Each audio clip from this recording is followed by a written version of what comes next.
vidéo pour répondre à une question que j'ai reçue par mail il y a déjà un petit moment, donc je vais mettre un petit peu de temps à répondre. Mais voilà, je profite un petit moment de libre ce soir pour répondre. Donc je réponds à une personne, c'est un monsieur que je vais garder de l'anonymat. Donc voilà, je vais pas tout lire le mail parce que c'est un message assez long. Je vais lire le principal, ce qui est intéressant.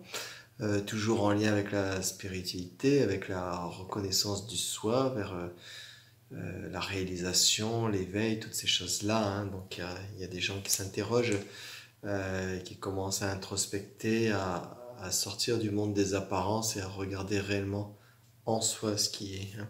Donc je vais lire le mail, mais pas tout. Hein. Bonjour Bruno, je décide de t'écrire aujourd'hui.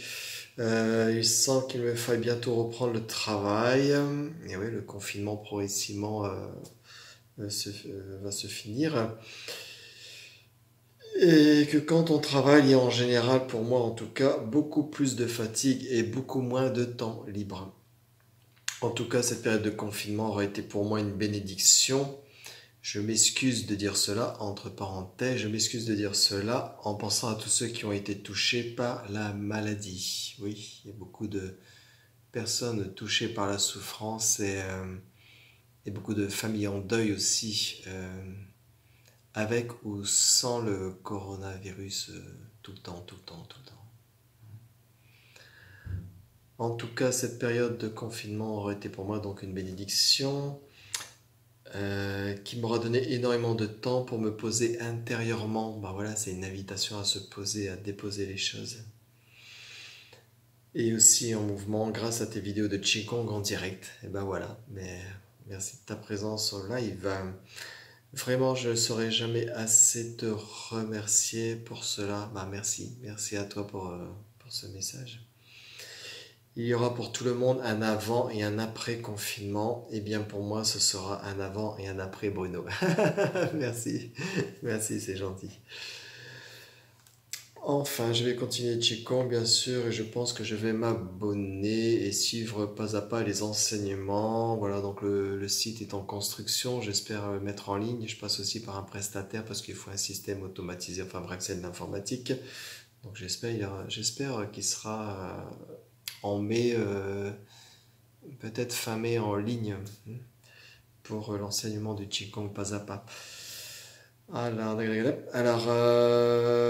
voilà, donc tu me parles des cours que je donne, des enseignements que je donne avec sagesse, bonne humeur, simplicité et humour. Bah, merci à toi. J'ai 55 ans, je travaille comme peintre en bâtiment. Il était temps que je fasse quelque chose maintenant. J'ai beaucoup d'espoir que la fatigue et les douleurs s'estompent peu à peu. L'espoir que la fatigue et les douleurs s'estompent peu à peu. L'espoir, c'est toujours une dualité. L'espoir, c'est toujours le après. Et donc, il y a dualité, et donc il y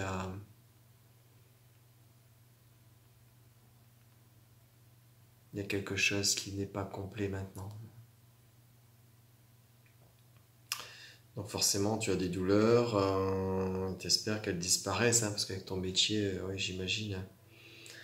Bon, en tout cas, ça ne pourrait être que mieux. Bien sûr, si tu pratiques le Qigong, tout ça, ça va bien sûr. Déjà, ta façon de travailler va déjà changer. Peut-être tu vas travailler avec beaucoup moins de tension, avec beaucoup plus le corps dans son ensemble. Voilà, ça change beaucoup de choses, des pratiques internes, hein, sur nos habitudes. Et puis, ça change aussi sur le relâchement intérieur, sur le relâchement de tout cet organisme ici. Hein.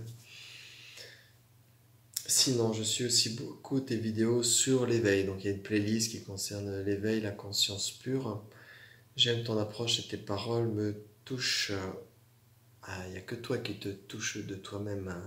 Les paroles indiquent juste une direction et à ce moment-là, c'est comme ton cœur à un moment donné résonne à travers lui-même. Les paroles sont juste une direction. Les paroles, c'est des mots, comme là maintenant, c'est des mots. Pour certaines personnes, ça ne veut rien dire. Pour d'autres personnes, ils vont avoir une certaine émotion. Ça dépend de l'ouverture et de la direction que je donne. C'est quoi l'ouverture? Où ça va maintenant?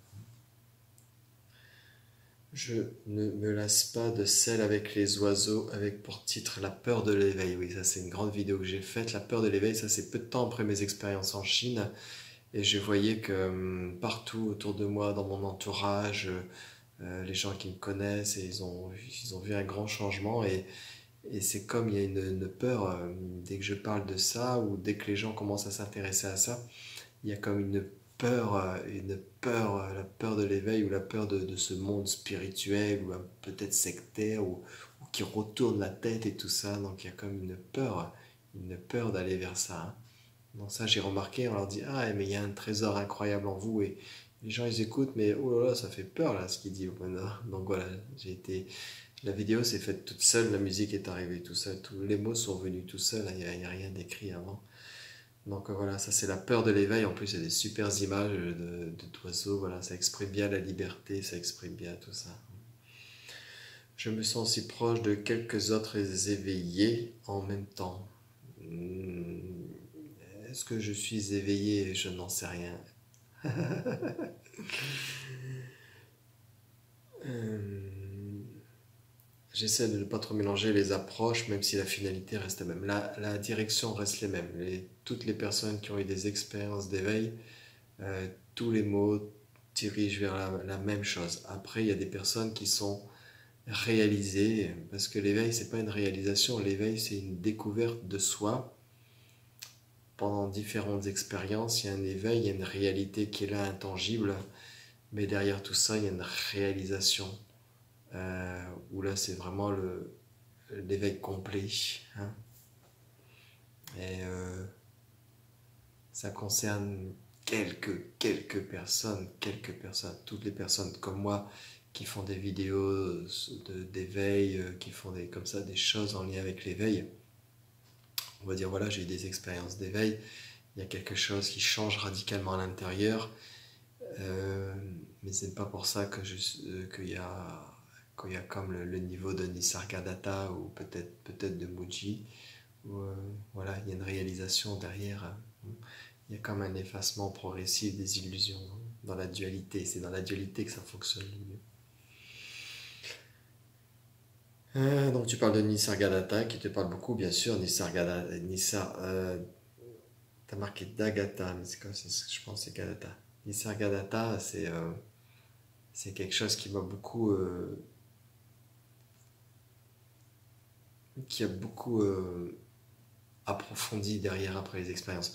En fait, avant les expériences, je n'avais aucun livre, je n'avais aucune connaissance de rien du tout sur ce domaine spirituel, à part dans mon cheminement taoïste, dans la pratique du Qigong, quand on côtoie les maîtres taoïstes, forcément il y a toute une approche, le bouddhisme, le taoïsme et tout ça. Euh, mais c'est tout quoi. Et par contre, une fois que tu as ces expériences-là, une fois que ça se touche en plein de cœur, une fois que t'as un retournement complet, à ce moment-là, là j'ai commencé à acheter des livres et c'est vrai que Nisargadatta, je suis, est vraiment un livre radical par exemple, hein. Il y en a un autre que je suis en train de lire. Donc c'est-à-dire qu'une fois qu'il y a l'éveil, il y a quelque chose de tellement profond à l'intérieur qu'on a besoin de maîtres authentiques qui sont réalisés complètement. À partir de là, les livres sont arrivés. Donc Nisargadatta, bien sûr, c'est une bonne référence. Un homme très ordinaire, voilà. Voilà, il a réalisé sa vraie nature en 3 ans. Ça, c'est Nisargadatta. Donc, je ne vais pas tout lire ton mail parce qu'il y a assez long. On va en venir à l'essentiel pour les gens qui sont en train de regarder cette vidéo et ils disent bon, et alors, c'est quoi la question? Donc, je m'efforce chaque jour et à chaque instant, ou presque, bien sûr, je n'y parviens pas vraiment, mais tout de même, avec le temps et surtout grâce à ce confinement. Donc, c'est rester présent à ce qui est dans l'instant, hein. Rester présent à ce qui est dans l'instant. Rester présent à ce qui est dans l'instant. Donc t'essaies, tu n'y arrives pas tout le temps.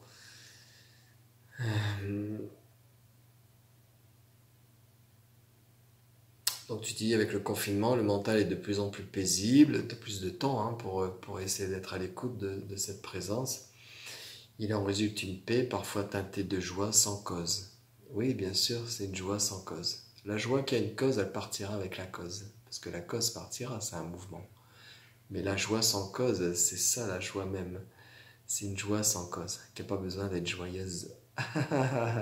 Une joie qui n'a pas besoin d'être joyeuse pour être.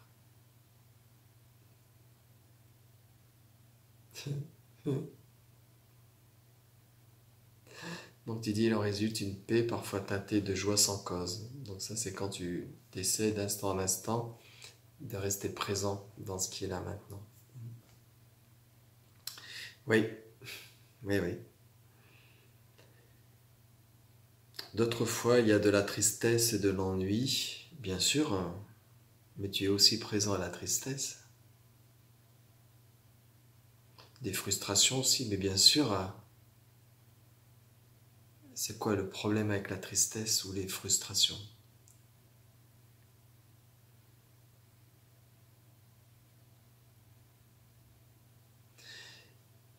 Et je reste équanime, même si c'est plus difficile en souffrance. C'est plus difficile en souffrance en apparence. C'est plus difficile en souffrance en apparence. Mais c'est dans la souffrance, dans la dualité, que le corps est chaud, que l'énergie est dense. C'est dans la souffrance même que tu ne peux pas te reposer en disant « Oh tiens, je vais bien. Oh tiens, ma vie est tranquille. Oh tiens, je suis éveillé. Oh tiens, c'est bon, j'ai réussi à trouver le bonheur parfait. » Non, non, non, non, ça ne fonctionne pas comme ça. C'est à travers cette dualité, et je veux dire, plus il y a de dualité, et plus il y a d'invitation, bien sûr, il va y avoir des résistances, hein, plus il y a d'invitation à revenir vers l'intérieur de toi. Parce qu'il y a des conflits à l'extérieur, il y a des trucs qui disent « Ah, maintenant je suis triste. » Et donc à un moment donné, ben, au lieu de... Par exemple, si tout va bien, tu fais juste que regarder la télé. Mais s'il y a des choses qui te tracassent, tu vas commencer à méditer, tu vas commencer à pratiquer. Comme là, tu as des tensions physiques, etc. Ben, tu vas commencer à faire des mouvements de Qigong, à faire du yoga, à faire de la gym. Tu vois, il y a toujours une invitation à aller vers soi-même. Et si c'est des choses des choses mentales, des choses émotionnelles, dans ce cas-là, il y aura une approche plus subtile à l'intérieur de toi. C'est dans ces moments-là où tu progresses le plus. Moi, voir les expériences, il y avait une dualité très forte, il y avait une injustice très forte, il y avait des conflits. Et à ce moment-là, tout est tombé. Plus de croyance, plus de croyance sur, sur la gentillesse, sur beaucoup de choses, et c'est comme ça a tombé. Et à ce moment-là, les méditations se sont imposées d'elles-mêmes, de plus en plus profondes. Il y a quelque chose qui s'est ouvert dans cette dualité. Donc ne t'inquiète pas de la tristesse, vis-la pleinement. Et vis-la pleinement pour qu'elle s'exprime pleinement et qu'elle libère le cœur de la tristesse même. Tu verras qu'on arrive toujours au même mot, c'est l'amour inconditionnel, ravageur. On devient très très très vulnérable. C'est dans cette vulnérabilité-là que l'ego tombe. Hein? Oh, je suis bien, je suis en pleine forme, je suis ceci, je suis cela. Et d'un seul coup, poum, il y a quelque chose qui te casse complètement. Une maladie, un conflit, un découvert, une mauvaise nouvelle, un deuil. Boum! Et à ce moment-là, tout s'effondre. Et à ce moment-là, c'est dans cet effondrement même que le regard se fait de l'intérieur. Comme une fleur qui s'ouvre. Donc tu dis c'est plus difficile en souffrance. Donc remets en question, est-ce que c'est plus difficile en souffrance? Mais est-ce que c'est pas la souffrance qui t'amène même dans cette recherche de la quête du soi? Hein? C'est bien la souffrance. C'est pas quand tu es en vacances, en maillot de bain sur la plage, que tu es en quête du soi. C'est bien dans la souffrance, dans le problème, dans la dualité, dans le confinement, dans la lutte avec le coronavirus. Tout ça, il y a une recherche qui peut venir ou pas. Quand je pense à ton basculement ou celui d'autres personnes, je ne peux m'empêcher de rêver que cela arrive au sein de mon organisme. Mais ne rêve pas. Ne rêve pas.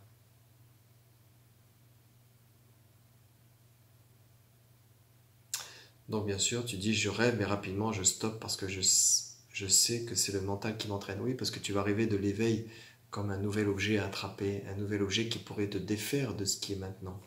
Et c'est ça la souffrance aussi. Rêver de l'éveil, rêver des gens réveillés, rêver de Bruno qui est là tranquille sur son fauteuil. Non, c'est qu'une image. Il faut aller au-delà des concepts, au-delà de tout ce que tu vois, de tout ce que tu crois, et aller au plus profond de toi. Laisse la vie telle qu'elle est, laisse la vie telle qu'elle est. Ne rêve pas que d'un seul coup, tout ce qui est là, poum, ça s'évapore. Mais tout ce qui est là est à l'intérieur de ce que tu es. C'est ça la réalisation, c'est savoir.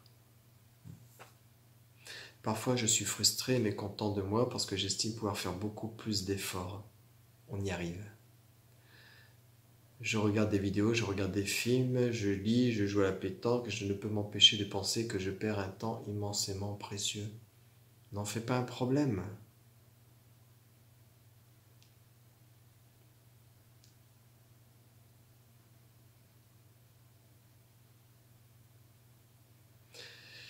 Qu'à chaque temps libre que je peux avoir, je peux me détendre et observer en moi-même. Mais tu peux observer dans la pétanque aussi. Tu joues à la pétanque, tu as aussi la présence du joueur qui joue. Tu es la présence du joueur. Tu regardes à la télé, moi ça arrive souvent, tu regardes la télé, tu as le film, tu as l'interprétation du film, tu ris, tu pleures, tu souris, tu as un avis sur le personnage, etc.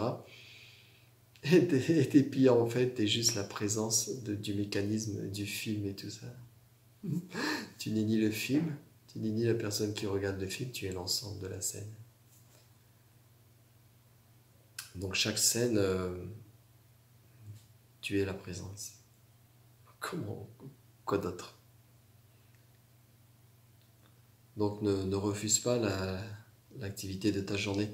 Bien sûr, au départ, peut-être il faut essayer d'avoir des moments de calme, de balade dans la nature, de poser aussi. Un Nisargadatta et dit, à un moment donné, le feu intérieur va faire que c'est la seule chose prioritaire.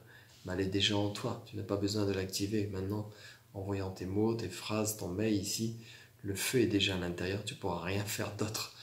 Tu pourras rien faire d'autre. La mèche est allumée. Quoi que tu fasses, la mèche, elle est là. Même si tu pars des journées à jouer à la pétanque en ne pensant plus à l'éveil et tout ça, la mèche, elle sera encore là. Elle sera encore là. Enfin, pas là, plutôt là. Hein, il y a encore l'étincelle qui est toujours là. Donc même si tu as l'impression de sortir un peu de cette recherche, mais tu verras là, ça te rattrape tout de suite.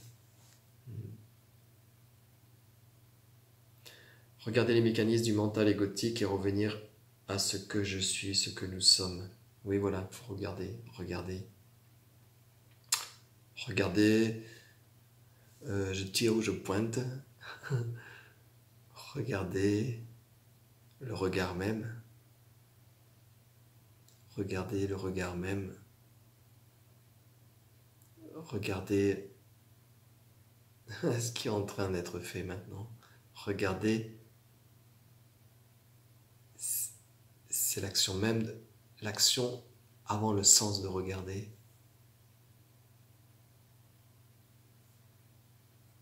Ah, on ne peut pas expliquer ça. Quand je suis sans pensée, il m'est possible de sentir ou ressentir. Quand je suis sans pensée, il m'est possible de sentir ou ressentir.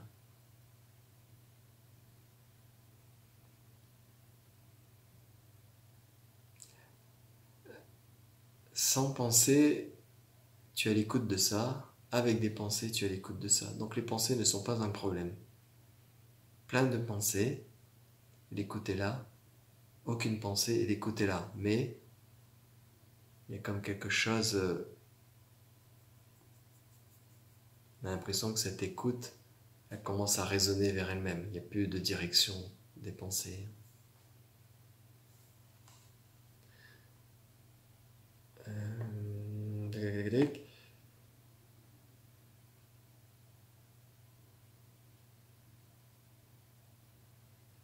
Tu vois par exemple ici,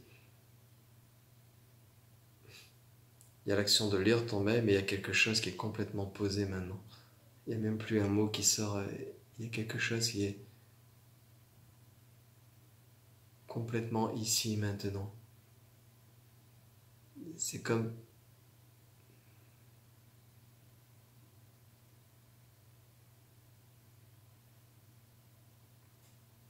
il n'y a rien à dire.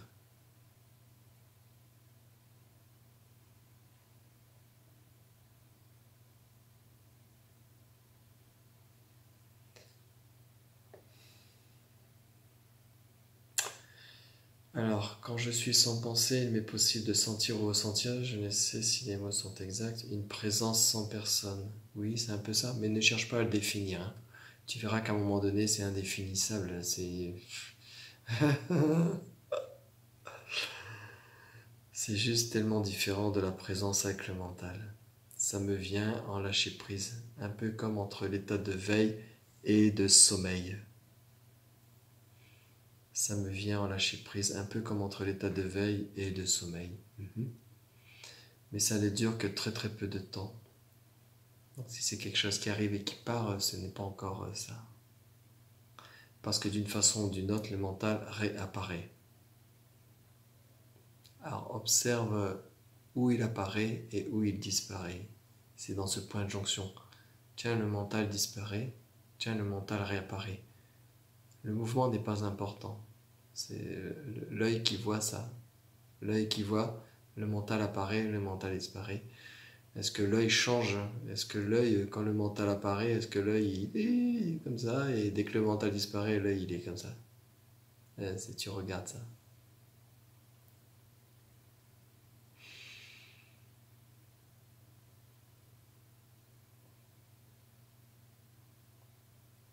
En même temps, et puis n'en fais pas un problème, le mental réapparaît, ce n'est pas un problème, tu es aussi conscient du mental qui réapparaît. Fais pas un problème de tes activités, de la conscience qui est capable de regarder, qui n'est plus capable de regarder. N'en fais pas un problème. En même temps, je cultive la présence dans les activités, ben voilà. Par exemple, même devant un film, je reviens à ce que je suis plein de fois, je me dis que ces acteurs sont tout comme moi, des personnages fictifs amenés à disparaître. Oui, tu peux dire tout ça, mais ça, c'est encore des pensées, hein. Mais enfin, ce n'est pas pareil. Bah oui, c'est parce que c'est des pensées. Il n'y a que l'expérience, il n'y a que l'expérience. L'expérience. Mais je dirais même l'expérimentation maintenant. C'est l'expérimentation.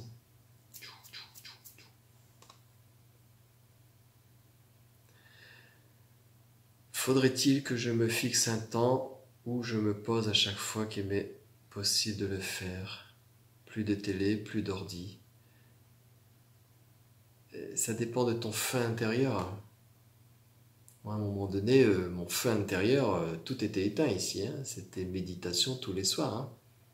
Et méditation, et c'était le temps 2 fois, 3 fois, 4 fois plus long. Je me posais même pas la question. C'était un élan incroyable. Ça, c'est le feu intérieur. C'est pas là parce que là, tu vas dire un soir, tu vas dire ah, il faut que je médite, et puis le lendemain, tu vas dire oh bah là, j'ai pas trop envie. Donc, laisse l'écoute intérieure faire. À un moment donné, tu as envie de manger sucré, à un autre moment donné, tu as envie de manger salé. À un moment donné, le soir, tu auras envie de regarder la télé. Moi, il y a des soirs, je dis tiens, je vais aller méditer. Il y a d'autres soirs, j'ai pas envie de méditer. Je ne résiste pas avec ça. Il y a une présence continue à ce qui est. Il n'y a pas d'acteur, hein. Il n'y a pas de ah tiens, je médite pas, donc ceci, donc cela, ou ah tiens, là j'ai médité, donc super ceci ou super cela. Il y a rien à prendre ou à laisser. Juste cultiver, alors est-ce que je dois juste cultiver la présence? Parce que je vois bien qu'en cessant le plus possible d'alimenter le mental égotique, il perd de son souffle, bien sûr. Si tu arrêtes de l'alimenter, si tu arrêtes de l'écouter, si tu arrêtes d'être le penseur, il perd de son souffle. C'est comme le petit singe fou là-haut. Une fois qu'on ne l'écoute plus, il se calme, il n'arrive plus à capter ton attention. Et peu à peu, la présence que nous sommes se dévoile. Bien sûr, c'est toujours là. Il y a juste comme des voiles, les pensées, c'est un voile. Betty Kirion, une éveillée québécoise. Ouais, je l'ai vue, Betty, elle était venue à Lille, ouais, il y a quelques années, hein. J'ai été la voir parce que bah, moi, j'étais sur la planète éveil, hein. Il fallait que j'ai des repères là-dedans. C'est rendu compte un jour qu'elle n'était pas ce qu'elle pensait être. Bah oui, c'est ce qui se passe. Et à partir de là, elle a cessé d'alimenter le mental. Elle ne cesse pas d'alimenter le mental. C'est-à-dire qu'à ce moment-là, ce qui alimentait le mental, c'est-à-dire la croyance tombe. Donc, c'est-à-dire que le mental, bien sûr, le mental continue à envoyer des informations, il peut continuer à essayer de t'accaparer des choses. Des fois, il te dirige, hein, vers ça. Et tu le vois qu'il y a une emprise sur toi. Mais à l'intérieur, tu sais que c'est un nuage, c'est du vent. Donc, il n'y a pas besoin de faire, hein, il n'y a pas besoin de faire, de dire. Alors c'est vrai que quand tu as les expériences, tout ça, le faire, ça s'arrête, hein, puisque l'expérience te suffit d'elle-même. Donc voilà, donc Betty, pareil, il y a un basculement, il y a quelque chose qui s'est renversé complètement, mais ce basculement, après, c'est des années et des années, peut-être pour qu'il y ait une réalisation, hein. Ce n'est pas mon cas, hein. Parce qu'il n'y a que le maintenant, hein. Il n'y a personne qui se réalise, il n'y a personne qui s'éveille, parce que c'est encore l'identification à la personne quand on parle comme ça. Question. Penses-tu qu'il serait judicieux pour moi d'intensifier l'effort? Qui qui veut intensifier l'effort? L'effort apparaît de lui-même. Le non-effort apparaît de lui-même. Tu vois bien, tu as fini ta journée ou tu as fait du bâtiment toute la journée, naturellement, tu as envie d'aller au lit. Et si tu as bien dormi, naturellement, tu vas te lever. Des fois, il faudra un effort pour se lever. Je ne peux pas te dire, oui, intensifie les efforts. Je dis juste, écoute ton feu intérieur, là, ce qui est en train de te motiver dans cette recherche, tu verras que c'est la dualité. Et reste dans ce feu intérieur, vois le feu intérieur, comment il s'exprime.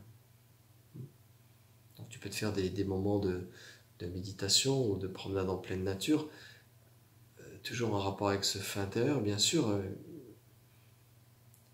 mais c'est pas un effort, c'est un élan naturel. Regarde, moi, tous les jours, je vais dans la forêt, je ne peux pas faire autrement.